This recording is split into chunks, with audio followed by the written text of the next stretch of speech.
नमस्कार, मैं अजय साहू और आप देखना शुरू कर चुके हैं शोरगुल टाइम्स। कहानी सिगरेट अमीरजादा के इस एपिसोड में आहान विनोद के घर से डिनर कर बाहर निकलता है। उसे होटल जाना था, रात भी काफी हो गई थी। जैसे ही आहान को टैक्सी ड्राइवर ने देखा, वो टैक्सी लाकर उसके सामने खड़ा कर दिया। ड्राइवर ने आहान से पूछा, कहाँ जाना है? आहान ने कहा, पैराडाइज होम, और आहान टैक्सी में बैठ गई। टैक्सी में बैठते ही आहान ने अंगड़ाई ली और अपनी आंखें बंद कर ली। थोड़ी ही देर में आहान को नींद आ गई। करीब 10 मिनट बाद आहान की आंख खुली। वो कार की खिड़की से बाहर देखा, टैक्सी एक सुनसान एरिया से गुजर रही थी। इस एपिसोड की शुरुआत कुछ इस तरह से होती है। चलिए अब जानते हैं इस एपिसोड में आगे क्या कुछ नया होता है। आहान जब ड्राइवर से पूछता है पैराडाइज होटल पहुंचने में और कितनी देर लगेगी, ड्राइवर सोचता है कैसा बेवकूफ इंसान है। वो आहान से पूछता है, तुम्हें डर नहीं लग रहा? आहान एक सुनसान रोड पर था जहां कोई इंसान नहीं था और न ही लाइट थी, फिर भी वो बहुत रिलैक्स था। यह देखकर ड्राइवर को बहुत अजीब लग रहा था। डर किस बात का? मुझे डर नहीं लगता। डरना तो तुम्हें चाहिए, आहान ने कहा। मुझे डरना चाहिए? ड्राइवर को यह बात सुनकर हंसी आने लगी। उसने सोचा कि आहान पागल हो गया है। हमें और कितना वक्त लगेगा होटल पहुंचने में? आहान ने पूछा और अंगड़ाई ली। तुम यह क्यों पूछ रहे हो? मरने की बहुत जल्दी है क्या? ड्राइवर ने पूछा। मैं मरूंगा? तुम बहुत ज्यादा सोच रहे हो। मुझे रूम पहुंचकर नहाना है और फिर सोना है। मैं बहुत थक गया हूँ, आहान ने कहा। आहान की बातें सुनकर उस ड्राइवर ने मुंह बिगाड़ लिया।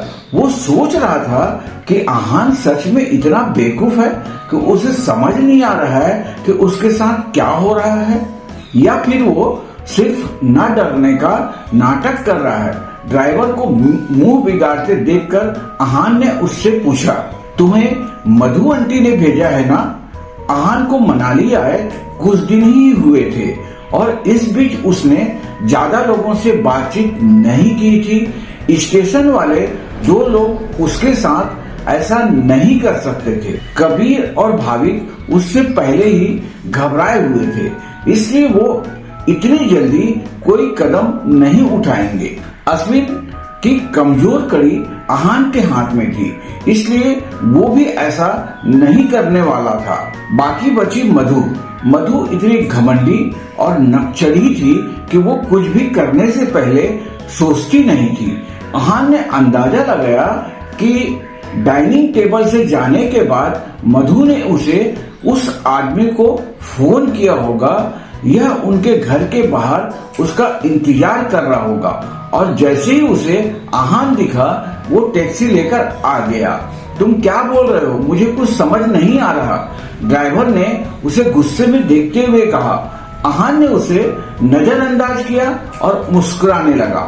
ड्राइवर की आवाज से आहान को यकीन हो गया था कि यह सब मधु ने ही किया है। कुछ देर बाद टैक्सी एक पुरानी फैक्ट्री के सामने आकर रुकी।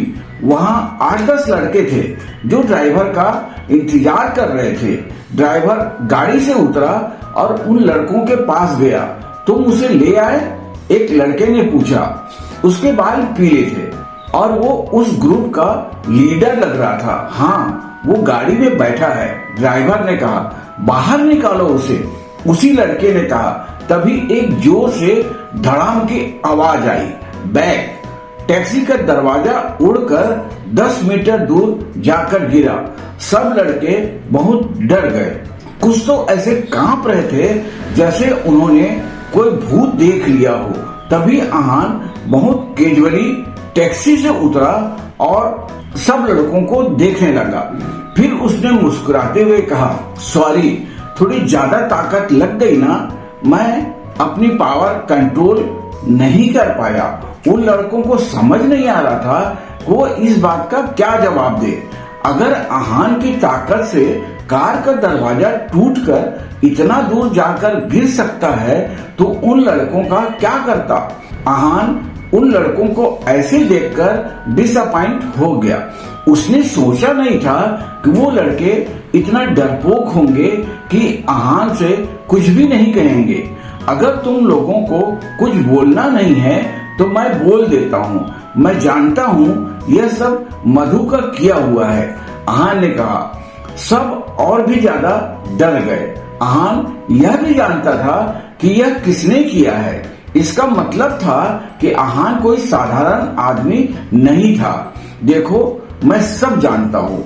मधु ने तुम्हें बोला होगा कि मुझे किडनैप करके मुझे डराओ और मारो, मुझसे पैसे निकलवाने की कोशिश करो, है ना? आहान ने कहा। आहान सब कुछ जानता था। इससे वो लड़के घबरा गए। उनके पैर कांप रहे थे और माथे पर पसीना आया हुआ था। अब तुम मेरे सवालों का जवाब दो। मधु तुम्हारी क्या लगती है? आहान ने पूछा। आहान जानता था कि यह सब होने के बाद वो आहान को नुकसान पहुंचाने के बारे में सोचेंगे भी नहीं। मुझे उस लड़के ने कुछ बोलना चाहा, पर वो बहुत हकला रहा था। तुम्हारे पास बस एक मौका है, सच बता दो, वरना मैं इतना पता कर सकता हूँ तो तुम दोनों के रिश्ते के बारे में भी पता कर ही लूंगा। आहान ने कहा। वो मेरी बुआ है, उस पीले बाल वाले लड़के ने कहा। अच्छा, तो तुम उसके भतीजे हो? आहान ने कहा। देखो, आज मेरा मूड अच्छा है, इसलिए मैं तुम्हें कुछ नहीं बोलूंगा और नहीं मधु को कुछ बोलूंगा, पर तुम्हारी बुआ मुझे बहुत परेशान कर रही है, इसलिए उन्हें बोल देना कि अगर उन्होंने मेरे चुप रहने का गलत फायदा ना उठाए तो बेहतर होगा। मेरी चुप्पी का मतलब यह नहीं है कि मैं डरता हूँ, मैं बस फालतू पंगा नहीं लेना चाहता। पर अब अगर उन्होंने कुछ किया तो फिर आगे क्या होगा उसकी जिम्मेदारी मेरी नहीं होगी, आहान ने कहा। आहान को मधु की ऐसी बचकानी हरकतों पर बहुत गुस्सा आ रहा था। हाँ, मैं अभी बुआ के पास जाऊंगा और उन्हें सब बता दूंगा, उस लड़के ने घबराते हुए कहा। इसके अलावा उसके पास और कोई ऑप्शन नहीं था।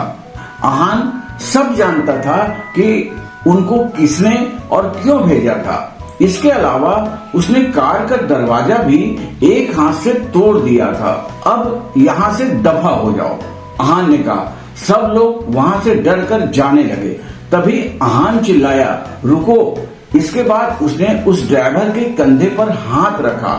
वो ड्राइवर इतना घबरा गया, उसके पूरे शरीर पर पसीना आने लगा। तुम कहाँ जा रहे हो?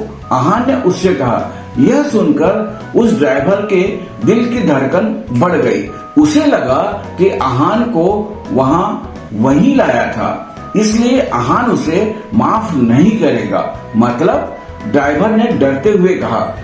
ऐसा डरो मत, मैं सिर्फ यह पूछ रहा हूँ कि मुझे होटल कौन छोड़ेगा? यहाँ से होटल तो दूर होगा ना? तुम क्या चाहते हो, मैं पैदल चलकर होटल पहुँचूं?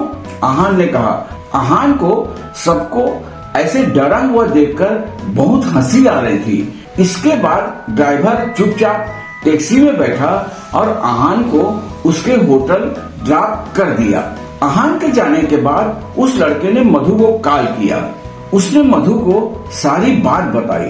तब उसके हाथ से फोन गिर गया। साधारण सा दिखने वाला लड़का किसी कार का दरवाजा कैसे तोड़ सकता था? वो सोच रही थी, क्या वो वही आहान था जो अभी अभी वहां से गया था? मधु ने खुद को संभाला, फोन उठाया और अपने भतीजे को फिर से कॉल किया। क्या हुआ बुआ? उस लड़के ने पूछा। आशीष, अपने पापा को बोलो उस मामले में हमारी मदद करने के लिए। मधु इतनी आसानी से हार मानने वाली नहीं थी। मधु की यह बात सुनकर उसका भतीजा आशीष हैरान हो गया। बुआ, यह आप क्या बोल रही हैं? आपको पता है ना डैड कौन है? वो किसी भी आम इंसान को ऐसे मार नहीं सकते हैं, आशीष ने कहा। उनके डैड मार्शल आर्टिस्ट थे और रूल के हिसाब से वो किसी पर ऐसे ही हाथ नहीं उठा सकते थे। आम इंसान, जब आहान वहां था तब तुम्हारी आंखें बंद थी क्या? कौन सा आम इंसान ऐसा आसानी से दरवाजा उड़ा सकता है? मधु ने कहा। मधु समझ गई थी कि आहान शायद कोई आम इंसान नहीं था। आंटी, क्या आप कहना चाह रही हैं कि वो मार्शल आर्टिस्ट है? आशीष ने पूछा। आशीष के लिए यह मानना मुश्किल था कि एक घर जमाई मार्शल आर्टिस्ट हो सकता था। यह तो हमें तब पता चलेगा जब तुम्हारे पापा हमारी मदद करेंगे और उस लड़के को सबक सिखाएंगे, मधु ने कहा। पर आशीष ने कहा, पर वह कुछ नहीं, इतना सोचने वाली क्या बात है? तुम्हारे डैड मार्शल अलायंस में हैं, वो एक घर जमाई को हैंडल नहीं कर सकते क्या? मधु ने आशीष को टोकते हुए कहा। Aunty, dad martial art alliance में हैं, पर वो ऐसा नहीं कर सकते। मार्शल आर्ट अलायंस का सबसे बड़ा रूल यही है कि कोई भी बिना वजह किसी पर हाथ नहीं उठा सकते। आशीष ने कहा। यह सब बातें आशीष अच्छे से जानता था, इसलिए उसने मधु को समझाने की कोशिश की। बिना वजह अटैक करने के लिए कौन कह रहा है? मधु ने कहा और मुस्कुराने लगी। मतलब? आशीष मधु का प्लान समझ नहीं पा रहा था। तुम अपने डैड से कहना कि आहान ने कार का दरवाजा तोड़ा और तुम्हें थप्पड़ भी मारे। इससे उन्हें आहान को सबक सिखाने की वजह मिल जाएगी। तुम यह मत कहना तुमने उसे किडनैप किया था, बल्कि बात को ऐसे बताना जैसे आहान तुम्हारे पास आया था। मधु ने आशीष को सारा प्लान समझाया। आप चाहती हैं कि मैं झूठ बोलूं? आशीष ने पूछा। इतने सच्चे तो तुम हो भी नहीं, झूठ बोलने में हिचकिचाओगे, मधु ने कहा। ठीक है, मैं ऐसा ही करूंगा। वैसे भी आपका प्लान बहुत अच्छा है, मैं भी डैड के सामने अच्छी एक्टिंग करूंगा।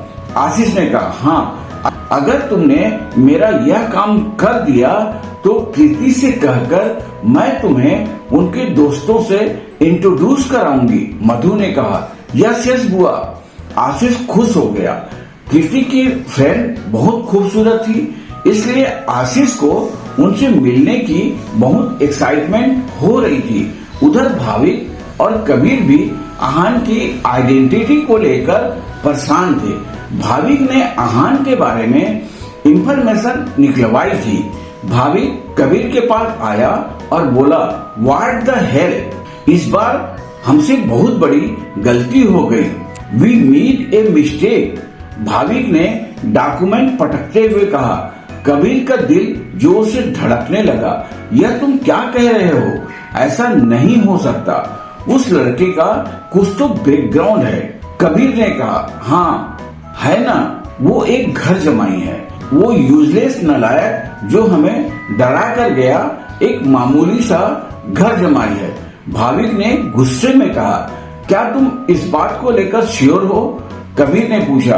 Are you out of your mind Kabir? मैंने 3 पर्सनल डिटेक्टिव से यह काम करवाया है और सबका यही कहना है कि वो एक घर जमाई ही है। उसने 3 साल पहले गिल परिवार में सनाया से शादी की थी और तब से वहीं रह रहा है। वहाँ उसने एक बैंक में जॉब भी की है। अभी उसका डिवोर्स हो गया है और वो यहाँ पर फाल्कन इंडस्ट्री में काम कर रहा है, भाविक ने कहा। भाविक के डिटेक्टिव ने कुछ ही घंटों में सारी की सारी इंफॉर्मेशन निकाल दी थी। वो लोग शिमला गए और गिल फैमिली से सवाल किया और सब कुछ उनके सामने था।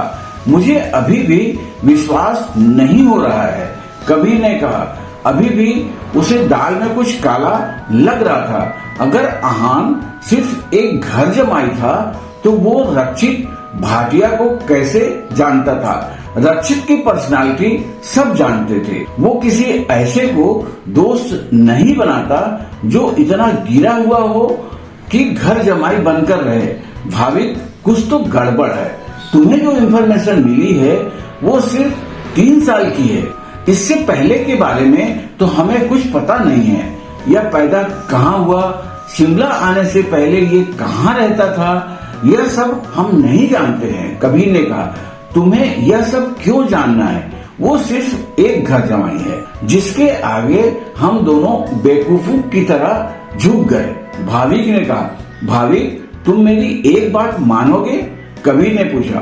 भाविक के हाव भाव देखकर कबीर समझ गया था कि वो आहान से बदला लेना चाहता था, पर कबीर अभी भी आहान के बैकग्राउंड से सेटिस्फाई नहीं था। क्या? भाविक ने पूछा। तुम आहान से बदला लेने के बारे में अभी मत सोचो। कबीर ने कहा, पर क्यों?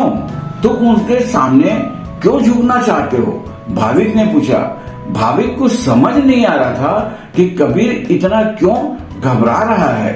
हमें उसकी 3 साल पहले वाली जिंदगी के बारे में पता करना चाहिए। कबीर ने कहा, मैंने प्राइवेट डिटेक्टिव से बात की थी। उन्होंने बोला कि उन्हें यह इंफॉर्मेशन निकालने में 3 दिन का टाइम चाहिए। भाविक ने कहा, अच्छा फिर 3 दिन तक कुछ मत करना।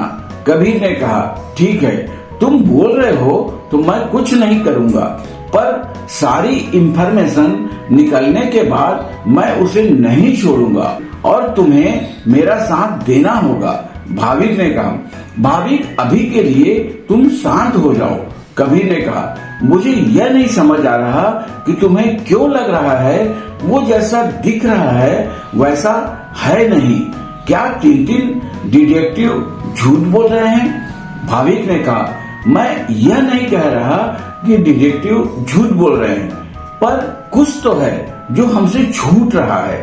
कुछ लोग बहुत स्मार्ट होते हैं, वो अपनी आइडेंटिटी अच्छे से छिपाना जानते हैं। जैसे प्रेम आहूजा को ही ले लो, वो जब बाहर जाते हैं तो सबसे कितना अच्छे से मिलते हैं।